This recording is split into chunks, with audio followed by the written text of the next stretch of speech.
क्योंकि मुझे किसी और को भागने से रोकना है। उस हमलावर को। उसकी तो किसी सीसीटीवी में फोटो तक नहीं है। फिर तुम उसे ढूंढोगे कैसे? और वह अब तक राजनगर में होगा। क्यों? तुमसे इतने छोटे से काम में चूक की उम्मीद नहीं थी उलोक। मुझसे चूक नहीं हुई यक्ष। मैंने काम पूरा कर लिया था। वांछित वस्तु वहां पर नहीं थी। मैंने एक्सरे और इंफ्रारेड तक से छानबीन की थी। हम उस चूक की बात नहीं कर रहे हैं। वह लड़की अब तक जिंदा है। उसकी चिंता न करें। उसका बचना असंभव है। उसका चेहरा तो मैं नहीं देख पाया, पर उस घर से एक एम्बुलेंस सरकारी अस्पताल तक जरूर पहुंची है। मैं यहाँ से 10 किलोमीटर की दूरी पर अस्पताल को देख सकता हूँ। वह जरूर आईसीयू में होगी। मैं यहाँ आपसे बैठे बैठे पूरा आईसीयू ही उड़ा दूंगा। तो जल्दी कर। तू उस लड़की की जबान ग्रेनेड लॉन्चर से हमेशा के लिए बंद कर। हम जेकब को चुप करने का काम शुरू करते हैं। ये चिड़ियाएं बीच बीच में आकर मेरा निशाना बिगाड़ रही हैं। पर इतनी ऊंचाई पर चिड़ियों का ये झुंड। अरे, चिड़ियों में इतनी ताकत कि ग्रेनेड लॉन्चर को उठाकर मुझ पर तान दे? असंभव। सही समझे। वैसे तुम्हारा दिमाग उल्लू के हिसाब से काफ़ी तेज है। यह गन स्टार लाइन के सहारे अटकी है। इसे मैंने ही खींचा था, पर अब यह उनके पंजों में है जिनको तुमने काफ़ी चोट पहुंचाई है। तुमने मुझे ढूंढ निकाला। ओह, मैं कुछ ज़्यादा जल्दी तारीफ कर बैठा। मैंने कहा था कि तुमने इन चिड़ियों को घाव पहुंचाए हैं। ये तब से ही तुम्हारे पीछे लगी थी। अब पूछूंगा मैं। और बताओ कि तुम किसके ऑर्डर पर काम कर रहे हो? किसने भेजा है तुम्हें और क्यों? इससे पहले कि चिड़ियों के नादान पंजों से कोई हादसा हो जाए, सच उगल दो, वरना तुम्हारे मालिक तुम्हें इस लोक में रहने नहीं देंगे। अब तक क्रोध के जिस लावे को सब ध्रुव के सब्र ने चट्टान के नीचे दबा रखा था, वह टूट गई थी। तेरी खैरियत इसी में थी कि तू चुपचाप मेरे सवालों के जवाब देता जाता। पर अब मुझे लगता है कि तेरी जुबान तभी चलेगी जब तेरा बाकी शरीर हिलना बंद हो जाएगा।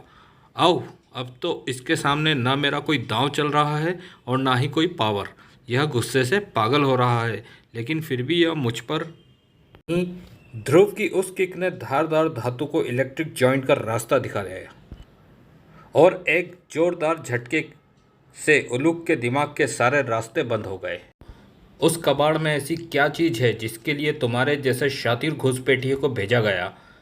यहाँ पर आते वक्त आज दिन में दूसरी बार मैंने जेकब का जिक्र सुना था। क्या तुम उस वेयर हाउस में जेकब अंकल से संबंधित चीज़ ढूंढ रहे थे? बोलो, क्या संबंध है जेकब अंकल का इस पूरे मामले से? बताओ, वरना आज ही मैं अपने कुछ नियम तोड़ने के मूड में हूँ।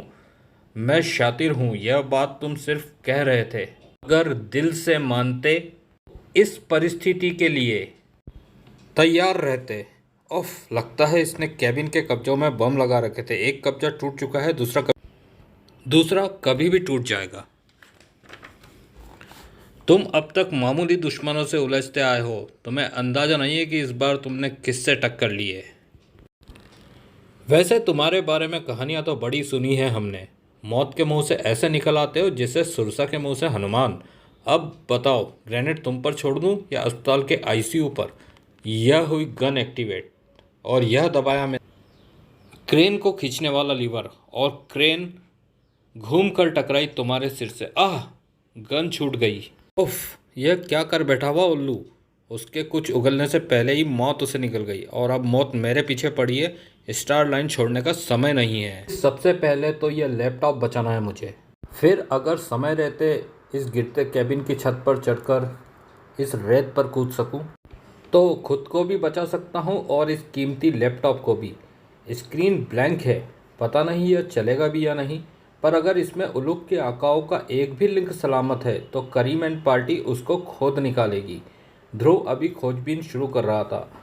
यहाँ पर करीम एंड पार्टी मतलब सुपर कमांडो ध्रुव की टीम। दृश्य है हंटर्स के लीडर और संघानी का। पर इस गुप्त स्थान पर कई कब्र खुद चुकी थी। यह सिस्टम बदलना पड़ेगा। खतरनाक है। संपर्क में रहने का कोई और तरीका निकालना पड़ेगा। उलूक गया? यकीन नहीं होता। हमारा इतना अनुभवी ऑपरेटर ऐसे मारा गया? मरा तो वह खुद, पर कारण ध्रुव ने पैदा किए थे। कहीं अब वह हमारे लैपटॉप से हमारे मरने का कारण न ढूंढ ले। मौत का कारण तो बनेगा वो लैपटॉप की मौत, यह तो वक्त ही बताएगा। सारा प्लान उल्टा पुल्टा हो गया है। अब ध्रुव का करना क्या है? इधर ध्रुव पहुंच चुका है अपनी टीम के पास और करीम को लैपटॉप दे दिया है और लैपटॉप चेक कर रहा है करीम। इधर ध्रुव यानी मैं पहुंच चुका हूं आईसीयू में। यहाँ मिस्टर मेहरा यानी मेरे पिता विश्राम कर रहे थे। उधर हंटर्स का लीडर कहता है कुछ तो करना ही पड़ेगा। उल्लूक ने एक मामूली से ऑपरेशन को एक बड़ी आफत में बदल दिया है। ध्रुव अगर जिंदा रहा तो हमारा ऑपरेशन अधूरा ही रह जाएगा और यह हमारे अंत की शुरुआत होगी। ध्रुव, आ गए तुम? हमलावर का कुछ पता चला? थोड़ा बहुत। मैं पुलिस डिपार्टमेंट में डिटेल रिपोर्ट दूंगा पापा। पहले यह बताइए श्वेता कैसी है? हालत थोड़ी बिगड़ी है। बिगड़ी? क्या हुआ है उसे? बॉस, हमें टिप पक्की मिली थी। स्टॉप प्रेस वाली न्यूज़ है। आज एक एक्स्ट्रा एडिशन छापने की तैयारी करो। ध्रुव हॉस्पिटल में है और साथ ही मीडिया भी वहाँ पहुँच चुकी है। खून ज़्यादा बह चुका है। वैसे यह ज़्यादा खून बहने की स्थिति में होता है। वह पहले शॉक में थी, अब सेमी कोमा में है, लेकिन पल्स और ब्लड प्रेशर जैसे मानक काफ़ी हद तक कंट्रोल में आ गए हैं। डॉक्टर के ये शब्द श्वेता की मम्मी भी सुन चुकी है। Semi coma? मेरी बेटी कोमा में है? कोमा में है मेरी बेटी? कोमा नहीं मैडम, सेमी कोमा। आप चिंता न करें मम्मी, श्वेता ठीक हो जाएगी। मैं जानता हूँ उसे। आप घर जाइए। नहीं, घर तू जा, मैं संभाल लूँगी श्वेता को। जाकर देख पहले जुपिटर सर्कस के कबाड़ घर में कि वहाँ पर ऐसा क्या है जिसने मेरी बेटी का इतना खून बहा दिया। यह तुम ध्रुव से कैसे बात कर रही हो रजनी? इसमें ध्रुव की भला क्या गलती है? गलती इसमें नहीं तो इसके अतीत में तो है। क्या है इसके अतीत में ऐसा जिसे हम नहीं जानते? मैं तो बस उसे वही ढूंढने को कह रही हूँ। आप लोग घर जाइए, मैं संभाल लूँगी यहाँ पर। मीडिया वालों के हाथ तो जैसे खजाना लग गया था। मुझे लग रहा था कि सिर्फ श्वेता के घायल होने की न्यूज़ ब्रेकिंग है, पर इसमें तो फैमिली महाभारत का भी है। हंगामा न्यूज़ बनेगी। मिस्टर मेहरा ने बीच बचाव किया। तुम्हारी माँ अभी जरा सदमे में है ध्रुव, ऐसा उसने पहली बार देखा है। उसकी बातें दिल पर ना लेना। पर बात तो मेरे दिल पर आ लगी थी। नहीं पापा, माँ की बात का भला कोई बुरा मानता है? और यह सच भी तो है कि श्वेता ने उनकी कोख से जन्म लिया है। उसके लिए उनका इतना तड़पना तो स्वाभाविक है। यानी जिसने उसकी कोख से जन्म नहीं लिया उसके लिए उसके दिल में कोई तड़प नहीं? ओ ऋचा, तुम यहाँ पर? श्वेता के बारे में सुना तो मुझसे रहा नहीं गया। एक मिनट पापा, आप चलें, मैं तो वैसे भी कमांडो हेडक्वार्टर से होता हुआ आऊँगा। नमस्ते अंकल जी। ऋचा, हाँ तो यह बताओ तुम्हें यह खबर किसने दी? वह छोड़ो, यह बताओ कि श्वेता कैसी है? श्वेता की नाजुक हालत ने वर्षों के खुशहाल माहौल में कड़वाहट घोलना शुरू कर दी थी और इसका जिम्मेदार मैं यानी ध्रुव कहीं ना कहीं खुद को ही मान रहा था।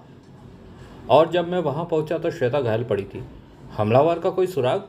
वह जानकारी मैं पहले पुलिस को दूंगा। उसका खुलासा करना या ना करना उनके ऊपर है। पर तुम्हें इस बारे में कैसे पता चला? तुम्हारी तो सुई ही अटक गई है। अरे बाबा, मैं इसी अस्पताल में रेगुलर आती हूँ ट्रीटमेंट लेने। आज बंदोबस्त ज़्यादा देखा तो मैंने इंक्वायरी की। मेरे और भी तो जानकार हैं यहाँ। ओके, उम्मीद है कि तुम सच बोल रही हो। क्या हो गया है तुम्हें? कुछ नहीं, बस शायद आदत है मामले की तह तक पहुँचने की, सबूत तलाशने की और उनसे निष्कर्ष निकालने की। करीम, कुछ पता चला? नो कैप्टन, इस लैपटॉप का ऑपरेटिंग सिस्टम हमारे किसी भी सिस्टम से मेल नहीं खाता। इसकी हार्ड डिस्क खोलकर डाटा निकालना होगा। कहाँ पर हो कैप्टन? करीब आधा किलोमीटर दूर। मुझे कमांडो हेडक्वार्टर नज़र आ रहा है। तब तो तुम्हारे आने तक शायद कुछ सबूत हाथ लग ही जाएंगे। एक मिनट, फ़ोन बज रहा है, मैं देखता हूँ, होल्ड करना। यह क्या है? कोई नंबर ही नहीं दिख रहा, सिर्फ डेंजर का साइन दिख रहा है। कहीं यह ओ माय गॉड करीम, वह लैपटॉप बूबी ट्रैप्ड है। तुरंत तुम सब वहाँ से बाहर निकलो। ओ माय गॉड करीम! उफ, यह क्या हो रहा है? पहले श्वेता और अब कमांडो फोर्स के साथ साथ कमांडो हेडक्वार्टर भी। करीम! करीम! आवाज़ दो, कहाँ हो तुम? करीम! कैप्टन, हम यहाँ पर हैं। तुम बच गए, थैंक गॉड। गॉड को नहीं, उस कॉलर को थैंक्स दो जिसने हमको एन समय पर चेतावनी भेज दी और हम फर्श में बने ट्रैप जैक से नीचे बेसमेंट में कूद गए और धमाके से सुरक्षित हो गए। यह अंदाज़ा तो मुझे फ़ोन पर तुम्हारी बात सुनकर ही हो गया था। कहाँ है वह मैसेज? यह देखो, कॉल के साथ में मैसेज भी था। कहाँ से आया है यह मैसेज? कोई नंबर नहीं था, किसी एनक्रिप्टेड लाइन से भेजा गया लगता है। यानी कोई हमें बचाने की कोशिश कर रहा है और उसे दुश्मन की हर हरकत के बारे में भी पता है। कैप्टन, इधर आओ, मलबे के नीचे कुछ कैडेट्स फंसे हुए हैं। यह तो समझ में आ गया है दोस्तों कि ध्रुव और हंटर्स के बीच में खतरनाक गेम शुरू हो गया है। पर क्यों यह गेम शुरू हुआ है यह हमें पता नहीं, और साथ ही यह बचाने वाला कौन है और दुश्मन की हर हरकत के बारे में उसे पता कैसे है। यही सब सवालों के जवाब हम अब आगे जानेंगे। कुछ ही पलों बाद, शुक्र है सिर्फ 2 कैडेट हैं, ये मामूली घायल हैं, एम्बुलेंस निकालो। तभी धड़धड़ाते हुए वहाँ पुलिस आ जाती है और एम्बुलेंस हम लेकर आए हैं, इन्हें अस्पताल हम पहुँचा देंगे। आप लोगों को यह जगह खाली करना पड़ेगी, हमें यह जगह सील करके धमाके की जांच करनी है। यह आप क्या कह रहे हैं इंस्पेक्टर? हमारे पास कमांडो हेडक्वार्टर ऑपरेट करने की स्पेशल स्टेट अथॉरिटी है। हम अपने मामले की जांच खुद करना चाहते हैं, पर आपको हम पूरी रिपोर्ट जरूर देंगे। हमें यह आतंकवादी कार्यवाही लगती है और ऐसे मामलों में हम ऐसी हर अथॉरिटी को निरस्त कर देते हैं। और मुझे जाना ही पड़ा पुलिस हेडक्वार्टर्स राजनगर। यह सब क्या हो रहा है पापा? मैं अभी कमिश्नर हूँ। सॉरी सर, हमारी कमांडो फोर्स पुलिस के काम में दखल नहीं देती बल्कि सहयोग देती है। हम पूरी रिपोर्ट पुलिस को देकर आपकी मदद करते हैं। फिर हमारे स्वायत्ता को निरस्त क्यों किया जा रहा है? क्योंकि सबूत तुम्हारी कहानी को सपोर्ट नहीं करते। कैसे सबूत? हम सिर्फ इतना जानते हैं कि राजनगर के पुलिस कमिश्नर के हाई सिक्योरिटी निवास में उनकी बेटी पर कातिलाना हमला हुआ है। घटना स्थल पर सिर्फ एक दूसरा शख्स था, तुम। यानी आप मुझ पर शक कर रहे हैं? फिलहाल हम तुम्हें एकमात्र गवाह मान रहे हैं। गवाह? लेकिन आपके कहने से लगता है कि आपको मेरी गवाही पर शक है। तुम्हारे अनुसार तुम्हारे पास चिड़ियों द्वारा मैसेज आया, चंडिका की किसी के साथ लड़ाई होने के बारे में। इसकी हमें ना तो चिड़िया से पुष्टि हो सकती है और ना ही चंडिका का पता है हमारे पास। श्वेता होश में आते ही इसकी पुष्टि कर देगी। इसलिए तब तक हम तुम पर कोई आरोप भी नहीं लगा रहे हैं। ना चंडिका का पता है, ना हमलावर की किसी भी सीसीटीवी में कोई तस्वीर। फिर तुम्हारे अनुसार एक निर्माणाधीन इमारत में तुम्हारी उस हमलावर से झड़प हुई। वहाँ पर किसी धमाके की रिपोर्ट तो मिली है, पर वहाँ ना तो कोई हमलावर मिला और ना ही कोई और सुराग। हमलावर के चितड़े ही उड़े थे उस शक्तिशाली विस्फोट में। वहाँ पर उसके कुछ न कुछ अवशेष जरूर होंगे। उसकी गन भी होगी वहाँ पर। प्लास्टिक के कुछ टुकड़े जरूर मिले हैं। कहना मुश्किल है कि वह कोई गन थी। फिर तुम्हारे अनुसार तुम्हें कोई लैपटॉप मिला जो तुम जांच के लिए कमांडो हेडक्वार्टर ले गए और उसमें विस्फोट हो गया। अब तो उस लैपटॉप की पुष्टि भी नहीं हो सकती। उसको तुम पास के थाने में या यहाँ पुलिस हेडक्वार्टर में क्यों नहीं लाए? क्योंकि सर, कमांडो हेडक्वार्टर में उसे जांचने के बेहतर साधन मौजूद है जो दुर्भाग्यवश हमारी पुलिस के पास अभी तक नहीं है। और अगर मैं गलती से वह लैपटॉप यहाँ पर लाता तो इस हेडक्वार्टर का भी वही हाल होना था जो उस कमांडो हेडक्वार्टर का हुआ। हम किसी भी बात को कानून के दायरे में रहकर ही देखते हैं और कानून कहता है कि ऐसे भयंकर धमाके की जांच पुलिस को ही करनी चाहिए। अगली रिपोर्ट आने तक कमांडो हेडक्वार्टर बंद रहेगा और पुलिस निगरानी में रहेगा। Now if you will excuse me. यह पापा को क्या हो गया अंकल? पूरे 100% कमिश्नर बन गए हैं। ऑर्डर ऊपर से आया है, होम मिनिस्ट्री से। मेहरा सर इसमें क्या करेंगे? Home ministry? यानी मामला गहरा है। अब तो शुरुआत करने के लिए बस एक ही जगह बचती है। करीम, इससे पहले कि पुलिस वहां पर पहुंचकर सब कुछ सील कर दे, अपने सभी जरूरी वर्क स्टेशंस को लेकर कमांडो हॉस्टल में शिफ्ट कर लो। यह क्या कह रहे हो कैप्टन? यह तो कानून को तोड़ने जैसा होगा। कानून न टूटे इसीलिए ऐसा करना पड़ रहा है। जल्दी करो। Okay captain. और तुम्हारा पहला काम होगा उस अनजान चेतावनी कॉल की जांच करना। मुझे वह लिंक किसी भी कीमत पर चाहिए।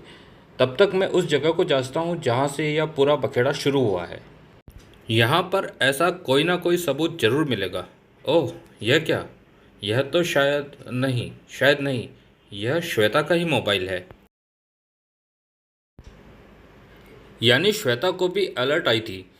किसी को उलूक के यहाँ आने का पहले से ही पता था। फिर श्वेता ने क्या किया? उसने चंडिका को बुलाया या फिर खुद चंडिका बनकर आ गई? एक मिनट, श्वेता की हालत से साफ था कि उसके पास वक्त एकदम नहीं था। यानी अगर वह चंडिका से श्वेता बनी होगी तो चंडिका की ड्रेस यहीं कहीं आसपास होगी। यह क्या है? यह तो श्वेता का जान से भी प्यारा स्लिंग बैग है जिसे वह हमेशा लादे रहती है। मोबाइल भी इसी से गिरा होगा। देखूं कि इसके अंदर और कोई सबूत है क्या? वह चंडिका की ड्रेस को फोल्डिंग पर्स बनाकर रखती थी। क्या यह बात मैं पापा को बताऊं? नहीं, वे फिर सबूत मांगेंगे। मुझे श्वेता के होश में आने का इंतज़ार करना ही होगा। श्वेता के पास भी अलर्ट का मैसेज आया था कि उलूक कोई चीज़ तलाश रहा था। कहीं यह मैसेज जेकब अंकल का ही तो नहीं था, किसी गुप्त लिंक से, ताकि दुश्मनों को भनक ना लगे। श्वेता के व्हाट्सएप पर भी जेकब अंकल का मैसेज है। उनको फ़ोन मिलाता हूँ, देखता हूँ कि वे है कहाँ। जिस नंबर से आप संपर्क करना चाहते हैं वह अभी बंद है। कृपया थोड़ी देर बाद संपर्क करें। The number you want to. Phone बंद है? कहाँ है जेकब अंकल? फ़ोन चार्ज नहीं रखते हैं क्या? अभी भी बता दे उस कंटेनर का नंबर जो तूने मॉरिशस से यहाँ भेजा है, वरना मॉरिशस से रोजाना आने वाले सैकड़ों कंटेनरों में से उसे ढूंढेगा कौन? तो तेरी हालत भी तेरे भाई जैसी होगी। नहीं, भाई जैसी? मतलब? ओह, यानी वह मरा नहीं, मारा गया था। ओह, और वह भी मेरी वजह से? करेक्ट। उसने हमें मॉरिशस के उस गोडाउन का पता बताने से मना कर दिया था जहां जुपिटर सर्कस द्वारा भेजा गया सामान रखा था। उसकी जबान नहीं खुली तो हमने उसे हमेशा के लिए बंद कर दिया। अगर तू उस वक्त 2 दिनों के लिए बाहर ना गया होता तो तू भी मारा जाता। अब तो मौत भी मेरी जबान नहीं खुलवा सकती। वह सारा सामान तो पहले से ही कंटेनर में रखा हुआ था, किसी गोदाम में नहीं। पता नहीं तुम उस कबाड़ में ढूंढ क्या रहे हो, पर अब उस कंटेनर को लेना है तो ध्रुव से ही लेना। करीम, कैप्टन हियर। कुछ पता चला उस नंबर के लिंक के बारे में? नो कैप्टन, अभी तो हम लोग सामान शिफ्ट करने में ही बिजी थे। क्यों, क्या हुआ? वैसा ही मैसेज श्वेता के पास भी आया था उलूक की मौजूदगी के दौरान। एक मिनट, मैं तुम्हें बाद में कॉल करता हूँ। किसी अनजान नंबर से कमांडो हेल्पलाइन पर फ़ोन आ रहा है। Commando force here. मुझे बचा लो। मैं ऐसा फिर नहीं करूँगा। व्हाट? आप कहाँ से बोल रहे हैं? गोदाम से, बम डेली के गोदाम से। बम डेली? यह तो बी ग्रेड अखबार मसालेदार और सनसनीखेज खबरें छापने के लिए मशहूर है। एक ना एक दिन तो इन पर मुसीबत आनी ही थी। यह अखबार ज़्यादा बड़ा नहीं है और यह है इसके ऑफिस के पीछे का हिस्सा। शायद इसीलिए यहाँ एकदम सन्नाटा है। कहीं यह इसी षड्यंत्र का तो एक हिस्सा नहीं है? बम डेली। लेकिन किसी की जान बचाने की गुहार को नज़रअंदाज भी तो नहीं किया जा सकता। यह क्या है? यह सब क्या है? कौन हो तुम? तुम्हें तो मैंने कहीं देखा है। हाँ, याद आया, अस्पताल में, आईसीयू के पास। आप तो डॉक्टर हैं, यहाँ क्या? अरे मैं डॉक्टर नहीं, रिपोर्टर हूँ भैया। और यह मेरा एडिटर है। इसी के कहने पर मैं डॉक्टर बनकर अस्पताल गया था। दोस्तों, हम आ चुके हैं। वाकई बहुत मज़ा आ रहा है दोस्तों, और उम्मीद है आपको भी मज़ा आ रहा होगा। अपनी राय आप कमेंट बॉक्स में ज़रूर दीजिएगा। मिलते हैं थर्ड पार्ट में बहुत जल्दी।